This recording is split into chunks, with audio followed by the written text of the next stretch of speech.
오늘은 우리가 몽골 단기 선교팀 파송 예배로 하나님 앞에 예배드리도록 하겠습니다.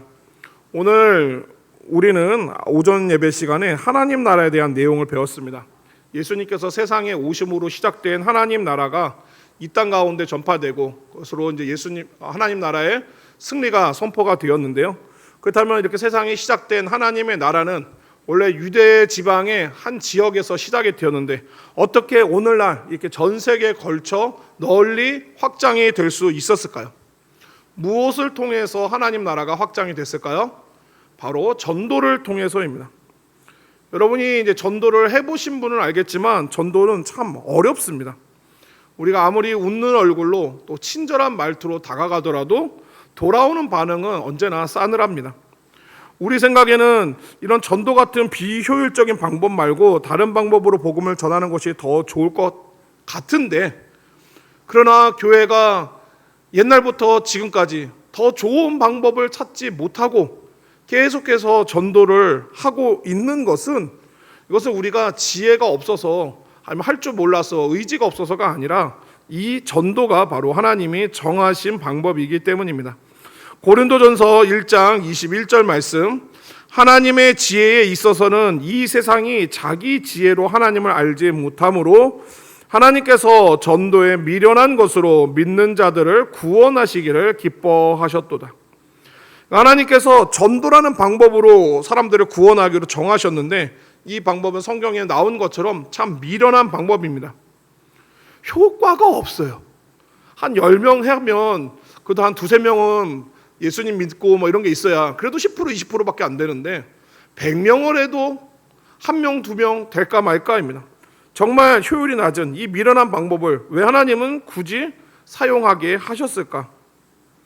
결론적으로 말씀을 드리면 이 전도할 때 사람의 능력이나 실력이 아니라 온전히 하나님의 은혜만 의지하게 되기 때문입니다. 해보신 분들은 아시겠지만 전도할 때 정말 아는 거 많고 또 말주변 좋고 그래서 그거 가지고 내가 저 사람하고 얘기를 잘하면 예수님 믿을 마음이 생길 거야처럼 생각이 들지만 전혀 그렇지 않습니다. 정말 아는 게 많은 사람이 얘기를 해도 정말 말주변 좋은 사람이 얘기해도 전혀 복음을 듣지 않는가 하면 정말 말도 잘 못하고 아는 것도 부족한 사람이 예수님 믿으라고 전했는데 그 사람이 예수님 믿기로 결정하는 그런 경우가 있습니다. 이것은 하나님께서 이 전도야말로 오직 살아계신 하나님을 의지할 때만 가능한 일인 것을, 우리의 믿음이 가장 드러나는 순간임을 나타내시려고 일부러 전도의 방법을 사용하게 하셨습니다.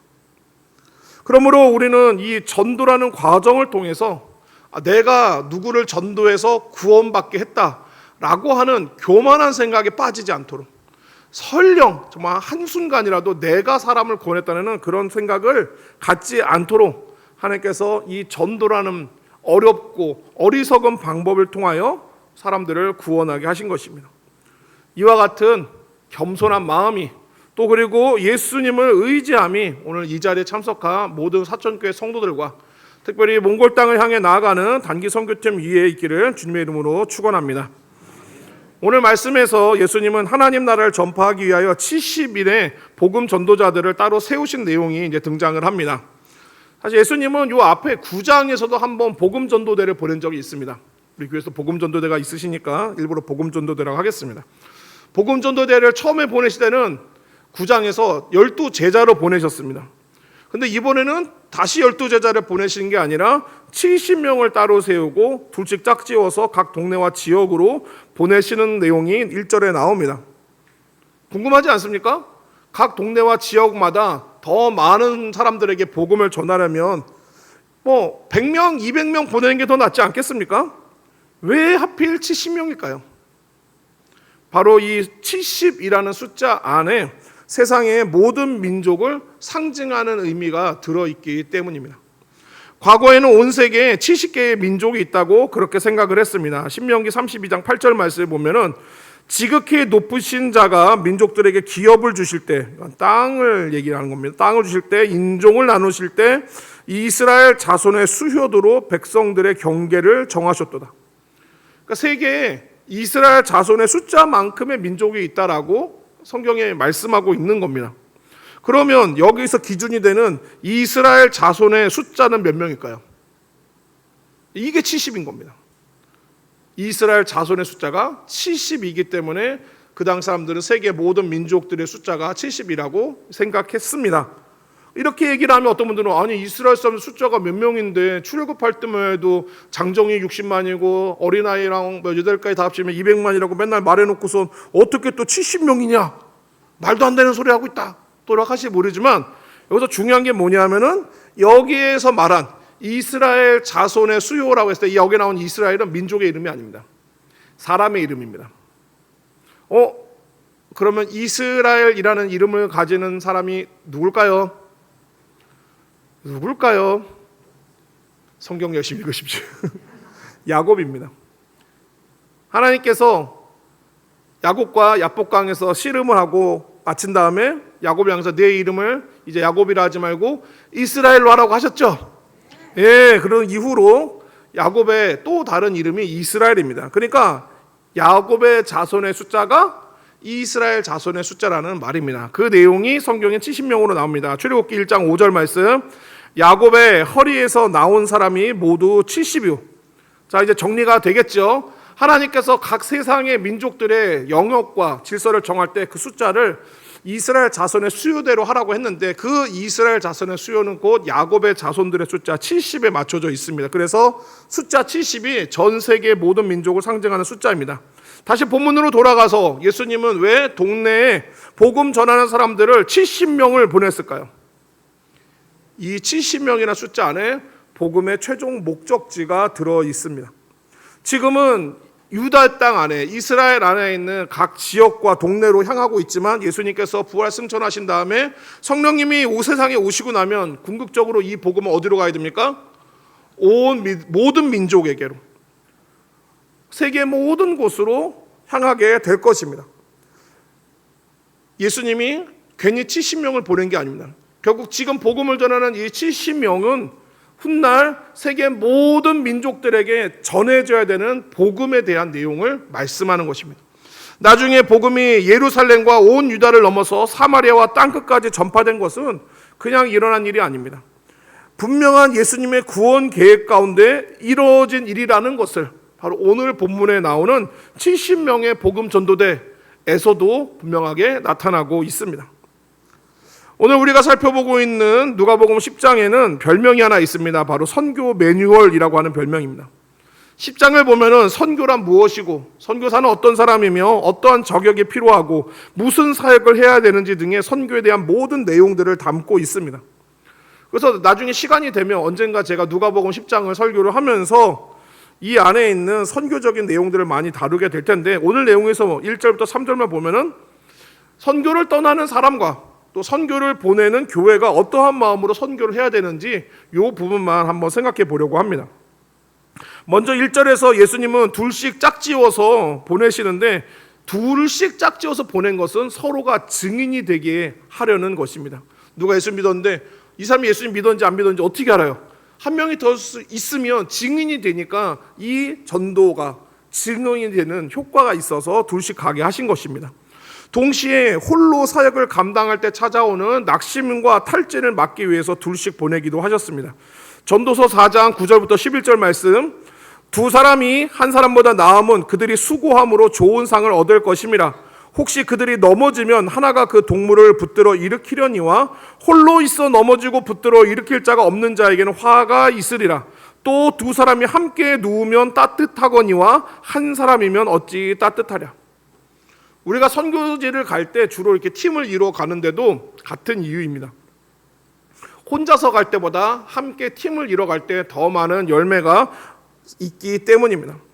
또 혼자 갔을 때는 어려움을 만나도 대처하기가 쉽지 않고요.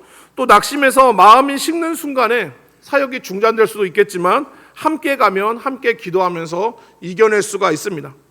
이런 모습을 우리는 사도행전 16장에서 찾아볼 수가 있습니다. 바울이 선교를 떠납니다. 누구랑 같이 갔을까요?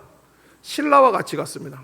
바울이 실라와 함께 선교를 떠났기 때문에 중간에 빌립보에서 복음을 전할 때 복음을 전했다는 이유로 감옥에 갇힙니다.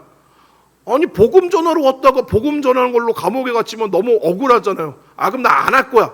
이럴 수도 있는데 이렇게 낙심할 만한 상황에서 혼자가 아니라 둘이니까 함께 기도하고 함께 찬송하면서 빌립보 감옥에서의 어려운 순간들을 이겨냈던 것을 볼 수가 있습니다. 그래서 그 빌립보 감옥에서 귀한 열매를 거두죠. 주 예수를 믿어라. 그러면 너와 내 집이 구원을 얻으라 하여 한 간수의 가정이 하나님께 돌아온 역사, 이런 것을 우리가 봅니다. 그런데 이와 같이 혼자가 아니라 둘이 가는 것은 선교팀에게만 적용되는 게 아닙니다. 선교팀만 둘씩 짝지는 게 아니에요. 선교팀의 짝이 있습니다. 뭘까요? 선교팀은 누구랑 짝일까요? 교회랑 짝입니다. 선교팀 혼자 보내고 응 잘 갔다 와가 아니라 선교팀 혼자 가서 외롭고 낙심하고 지쳐서 못하겠다 하지 않도록 짝이 돼서 함께 격려해주고 기도해주는 사람이 누구라고요? 교회입니다. 여러분들이 선교팀만 보내놓고 잘 갔다 하고 환송해주고 끝나는 게 아니라 가고 나서 정말 더 중요한 건 선교팀이 외롭지 않도록 계속해서 주 안에서 함께 기도해 주는 것입니다. 2절에 보면은 주님께서 추수할 것은 많되 일꾼이 적다고 하십니다. 추수할 것이 많으면 당연히 일꾼이 많아야 되겠구나라고 생각하겠지만 이렇게 생각해 볼 수도 있지 않겠습니까? 추수할 게 많은데 혼자 다 거두면 어떨까요? 일손을 쓰지 않아도, 그러니까 일손을 써서 인건비가 나가지 않아도 되니까 사실 더 많은 수익을 낼 수 있지 않겠습니까? 근데 이런 걸 다들 아실 텐데 그럼에도 불구하고 굳이 비싼 인건비를 들여가면서 일손을 불러다가 수확을 하는 이유는 다 수확에도 때가 있기 때문입니다. 이 거둘 때를 놓치면 수확을 못하게 됩니다. 단순하게 생각하면 오늘 다 못 빼면 내일 거두면 되지, 내일 다 못 빼면 모레 거두면 되지 생각하겠지만 농사 짓는 분들은 제가 이렇게 얘기하면 아유 저 농사도 모르는 놈 이렇게 하면 할 겁니다. 농사 짓는 분께 제가 한번 여쭤본 적이 있어요. 제일 중요한 게 뭡니까? 때를 맞추는 일이라고 합니다. 때를 놓치면 농사를 망친다라고 들었습니다. 추수에도 때가 있습니다. 찾아보니까 우리나라는 보통 벼를 9월에서 10월 사이에 수확하는데 딱 수확해야 되는 그 시기에 바로 거둬야 됩니다. 말을 했을 때 논에도 물도 빼야 되고 비도 오지 않는 아주 좋은 날 빨리 거둬들여야 합니다. 만약에 조금 미적미적거리다가 아니면 아까 제가 얘기한 것처럼 혼자 다 하겠다고 하다가 만약에 제때 수확을 못해서 이삭이 물을 맞으면, 비를 맞으면 어떻게 되는지 아십니까? 싹이 난대요. 그 맺힌 이삭에서 싹이 나면서 그게 더 이상 쌀로서의 이 품질을 지킬 수가 없게 그렇게 망가진다고 얘기를 들었습니다. 그만큼 농사에서도 타이밍이 중요한데 영혼의 수확에서도 마찬가지입니다.